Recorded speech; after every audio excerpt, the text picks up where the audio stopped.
Dear friends, welcome back. Friends, हम transport in plant इसी topic के साथ आगे बढ़ रहे हैं और आज का हमारा जो टॉपिक है स्टूडेंट वो एसेंट ऑफ सैप है।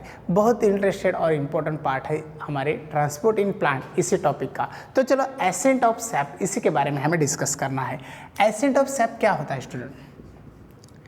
Ascent of SAP, ascent of SAP इसी का मीनिंग है student moment of water molecule toward the upward direction. ठीक है, moment of water molecule toward upward direction. ठीक है, यानी कि वाटर मॉलिक्यूल की जो मूवमेंट हो रही है वो अपवर्ड डायरेक्शन से हो रही है, तो इसे हम एसेंट ऑफ सैप के नाम से जानते हैं। देखो स्टूडेंट, हमें प्लांट के अंदर दो डिफरेंट रीजन्स दिखाई देते हैं। जो फर्स्ट रीजन है जिसे हम कहेंगे शूट रीजन, और जो अनदर रीजन है स्टूडेंट जो बिलो टू द सॉइल है उस रीजन को हम कहते हैं रूट रीजन। रूट रीजन, ठीक है। इसी तरह से दो डिफरेंट रीजन्स हमें दिखाई देते हैं प्लांट के अंदर। अभी रूट रीजन का बेसिक वर्क क्या है स्टूडेंट? रूट रीजन का बेसिक वर्क है एब्जॉर्प्शन करना, और उसी के अंदर जो एब्जॉर्प्शन चलता है रूट की थ्रू, उसी के अंदर फर्स्ट है वाटर एब्जॉर्प्शन और सेकंड है मिनरल एब्जॉर्प्शन। ठीक है, इसी तरह से वाटर और मिनरल्स इन्हीं का एब्जॉर्प्शन वहाँ पर होता है। जो वाटर एब्जॉर्ब हो चुका है वो जाइलम के पास प्रेजेंट है स्टूडेंट, और जाइलम के पास प्रेजेंट रहने वाले वाटर मॉलिक्यूल को अभी क्या करना है, उसे सीधातर ले जाना है लीफ के पास और लीफ की तरफ ले जाने के लिए हमें कुछ डिफरेंट टाइप के फोर्सेस और थ्योरी देखना है। जो वाटर मॉलिक्यूल लीफ की तरफ जा रहा है स्टूडेंट, तो उसी के पीछे जो थ्योरीज और जो फोर्सेस है उसी फोर्सेस की हेल्प से हम एसेंट ऑफ सैप बता सकते हैं। अभी देखो, ये मॉलिक्यूल यहाँ से यहाँ तक लिफ्ट होना है, तो उसी की मोमेंट किस तरह से चल रही है, from lower region to higher region, यानी कि बॉटम टू टॉप। तो इसी भी हम क्या कहते हैं, एसेंट ऑफ सैप कहते हैं। तो उसी के लिए फर्स्ट क्या है स्टूडेंट? फर्स्ट हमें देखना है रूट प्रेशर। रूट प्रेशर, अभी एक्चुअली रूट प्रेशर क्या होता है? रूट प्रेशर यानी कि pressure generated by root tip. Pressure generated by root tip. जो रूट टिप को प्रेशर जनरेट हो रहा है उसे हम रूट प्रेशर कहते हैं। अभी यही रूट प्रेशर डिपेंड करता है स्टूडेंट ट्रांसपीरेशन के ऊपर। ठीक है, अगर ट्रांसपीरेशन प्रोसेस कंटिन्यू होती है तो उसके बाद स्टोमेटा क्लोज होते हैं, और स्टोमेटा क्लोज होने के बाद फिर भी हमें एब्जॉर्प्शन ऑफ वाटर दिखाई देता है, और उसी का वर्क जो है एब्जॉर्प्शन ऑफ वाटर का वो ट्रांसपीरेशन होने के बाद और स्टोमेटा क्लोज होने के बाद भी दिखाई दे रहा है। यानी कि जो फोर्स है वो फोर्स रूट प्रेशर के नाम से जाना जाता है। अभी यहाँ पर देखो, ट्रांसपीरेशन हो रहा है और ट्रांसपीरेशन होने के बाद स्टोमेटा क्लोज हो चुके हैं। स्टोमेटा क्लोज होने के बाद फिर भी यहाँ से वाटर मॉलिक्यूल एक्सेप्ट होते हैं। अभी ये वाटर मॉलिक्यूल स्टोमेटा क्लोज होने के बाद भी क्यों एक्सेप्ट होते हैं? क्योंकि स्टूडेंट जो जाइलम के ट्यूब्स है स्टूडेंट, इसी जाइलम के ट्रैक के अंदर सक्शन फोर्स डेवलप हुए वाला है कंटिन्यू वाटर एब्जॉर्प्शन की वजह से, और जो सक्शन प्रोसेस है, जो सक्शन फोर्स है, वो फोर्स स्टोमेटा क्लोज होने के बाद भी वहाँ पर जो वाटर मॉलिक्यूल प्रेजेंट है around to the root tip, उसी के ऊपर वर्क कर रहा है, और उसी के ऊपर वर्क करने की वजह से रूट टिप से जो वाटर मॉलिक्यूल है वो अंदर आ रहे हैं। इसे हम कहते हैं रूट प्रेशर। ठीक है, उसके बाद स्टूडेंट रूट प्रेशर के बाद हमें थोड़ा आगे बढ़ना है। सेकंड जो स्टूडेंट जिसे हम कहते हैं transpiration pull. Transpiration pull, transpiration pull का मीनिंग क्या होता है? ट्रांसपीरेशन पुल का मीनिंग होता है student pulling to the water molecule. जो वाटर मॉलिक्यूल है उसे हम पुलिंग कर रहे हैं, उसे खींच रहे हैं, और खींचने के लिए ट्रांसपीरेशन इम्पॉर्टेंट है। ठीक है, अभी यहाँ पर देखो, ये जो प्रोसेस है ये भी डिपेंड करती है ट्रांसपीरेशन के ऊपर। अब ट्रांसपीरेशन के बारे में तो हम सभी को पता है, ट्रांसपीरेशन क्या होता है? Loss of water in the form of paper. अभी यहाँ पर मैं डेफिनेशन लिखता हूँ। क्या है definition? Loss of water, loss of water in the form of vapor through stomata. देखो student means loss of water in the form of vapour through stomata. Important word यहाँ पर है स्टोमेटा, ठीक है। कौन सा वर्ड है? Important stomata. अभी स्टोमेटा क्या है? स्टोमेटा जो स्ट्रक्चर है स्टूडेंट लीफ के ऊपर प्रेजेंट रहने वाला, जो रिस्पॉन्सिबल है वाटर मॉलिक्यूल को लॉस करने के लिए। और जो वाटर मॉलिक्यूल लॉस हो रहा है वो अगर वेपर के फॉर्म में रहेगा तो उसे हम कहेंगे ट्रांसपिरेशन। यानी कि स्टोमेटा ओपनिंग और क्लोजिंग इसी वर्क के साथ क्या कर सकते हैं? ट्रांसपिरेशन प्रोसेस परफॉर्म कर सकते हैं। तो this is the one type of the structure that develop for to the transpiration, जो ट्रांसपिरेशन के लिए डेवलप होने वाला है। अभी स्टोमेटा जब हम देखते हैं स्टूडेंट तो हमें स्टोमेटा 2 डिफरेंट टाइप्स के दिखाई देते हैं। फर्स्ट जो है जिसे हम कहते हैं डाइकॉट स्टोमेटा, और जो सेकंड है जिसे हम कहेंगे मोनोकॉट स्टोमेटा। इसी तरह से 2 डिफरेंट टाइप के स्टोमेटा हमें दिखाई देते हैं 2 डिफरेंट प्लांट्स के अंदर।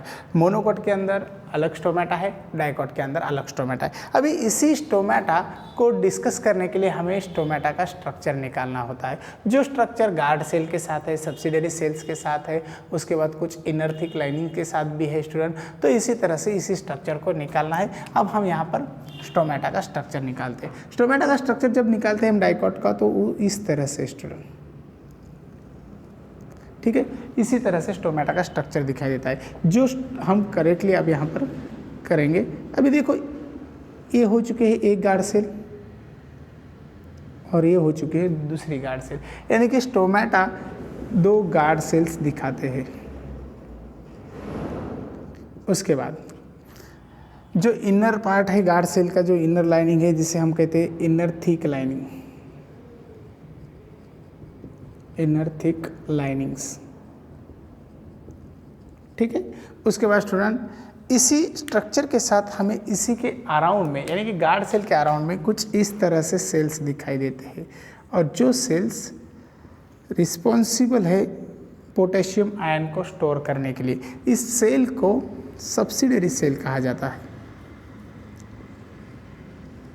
These are the subsidiary cell, ठीक है। उसके बाद स्टूडेंट इसी स्टोमेटा के ऊपर हमें कुछ इस तरह से फाइबर्स दिखाई देते हैं, जो स्टोमेटा को ओपन और क्लोज करने के लिए रिस्पॉन्सिबल है। इस फाइबर को माइक्रोफाइब्रिल्स के नाम से जाना जाता है, माइक्रोफाइब्रिल्स, ठीक है।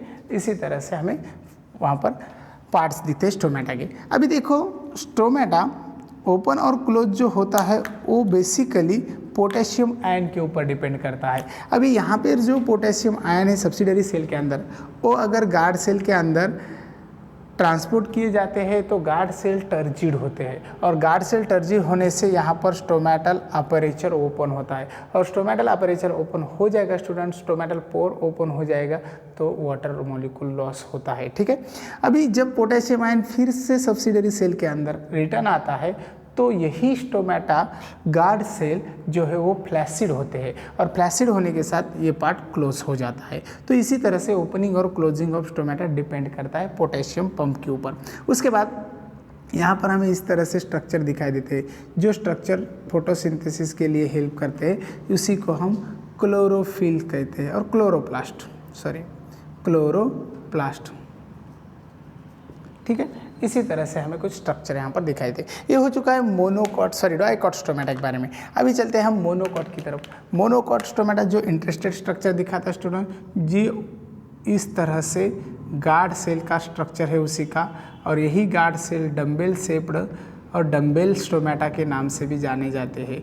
अभी देखो यहाँ पर जो गार्ड सेल है वो इस तरह से, इसी गार्ड सेल के अराउंड में हमें दिखाई देते हैं कुछ सब्सिडरी सेल्स, ठीक है, वो इस तरह से। यही सब्सिडरी सेल रिस्पॉन्सिबल है पोटेशियम आयन को स्टोर करने के लिए, और यहाँ पर जो है वो इनर थिक लाइनिंग, अभी लेबलिंग करेंगे। This is the guard cell, उसके बाद these are the inner thick lining, उसके बाद these are the subsidiary cells, then microfibrils भी यहाँ पर प्रेजेंट है, लाइनिंग स्ट्रक्चर माइक्रोफाइल, और इसी के अंदर भी हमें स्टोमेटा के साथ क्लोरोप्लास्ट दिखाई देते हैं। तो ये कुछ हो चुका है स्ट्रक्चर स्टूडेंट स्टोमेटा क्या रहे। ठीक है। उसके बाद हमें कुछ फोर्स दिखाई देते हैं जो फोर्स रिस्पॉन्सिबल है वाटर मॉलिक्यूल को अपवर्ड डायरेक्शन को मूव करने के लिए। अभी देखो जो फोर्सेस है उसी के अंदर स्टूडेंट दो डिफरेंट टाइप के फोर्सेस है। फर्स्ट है जिसे हम कहते हैं कोएजिव। फर्स्ट जो फोर्स है दैट इज द कोएजिव। कोएजिव फोर्स क्या होता है स्टूडेंट? कोएजिव यानी कि अट्रैक्शन ऑफ म्यूचुअल मॉलिक्यूल। जो वाटर मॉलिक्यूल है वो म्यूचुअली अट्रैक्ट होते हैं। अब यहाँ पर लिखेंगे अट्रैक्शन ऑफ म्यूचुअल मॉलिक्यूल्स, ठीक है। यानी कि वाटर मॉलिक्यूल अट्रैक्ट हो रहा है वाटर मॉलिक्यूल की तरफ। जैसा स्टूडेंट देखो सपोज यहाँ पर एक वाटर मॉलिक्यूल प्रेजेंट है और यहाँ पर एक वाटर मॉलिक्यूल है, यहाँ पर एक वाटर मॉलिक्यूल है। फर्स्ट वाटर मॉलिक्यूल दूसरी वाटर मॉलिक्यूल की तरफ अट्रैक्ट हो रहा है, दूसरा वाटर मॉलिक्यूल तीसरे वाटर मॉलिक्यूल की तरफ अट्रैक्ट हो रहा है। इसी तरह से म्यूचुअल अट्रैक्शन से वाटर मॉलिक्यूल थोड़े ऊपर उठाए जाते हैं, ठीक है। तो इसी तरह से अपवर्ड मूवमेंट के लिए एक हेल्प होती है, तो इसे हम कोएजिव कहते हैं। उसके बाद हमें एडेजिव भी देखना है। एडेजिव एक्चुअली क्या होता है स्टूडेंट? एडेजिव यानी कि attraction of water molecule with another molecule. जो वाटर मॉलिक्यूल है वो अनदर मॉलिक्यूल की तरफ और उसके साथ अट्रैक्ट हो रहा है, तो उसे हम कहेंगे एडेजिव। सेकंड लिखेंगे एडेजिव, ठीक है, एडेजिव। अभी देखो एडेजिव के अंदर क्या होता है। एडेजिव के अंदर अट्रैक्शन जो चल रहा है वो नॉन म्यूचुअल है। क्या है? Non mutual means attraction between non mutual molecules, ठीक है, नॉन म्यूचुअल मॉलिक्यूल्स। इसी के अंदर सपोज H2O है, इसी का अट्रैक्शन चल रहा है लिग्नाइन की तरफ, ठीक है। अभी स्टूडेंट देखो सपोज यहाँ पर वाटर मॉलिक्यूल प्रेजेंट है और ये जो है ये लिग्नाइन लेयर है, तो इसी तरह से वाटर मॉलिक्यूल लिग्निन की तरफ जाता है, उसके बाद यहाँ से इधर लिग्निन की तरफ जाता है, उसके बाद यहाँ से इधर और इधर से इधर, यानी कि वाटर मॉलिक्यूल वहाँ पर अपवर्ड डायरेक्शन से मूव होता है इन्हीं फोर्स की हेल्प से। तो चलो ये कुछ हो गया ट्रांसपोर्टेशन ऑफ वाटर के अंदर जो एसेंट ऑफ सैप है इसी के बारे में। उसके बाद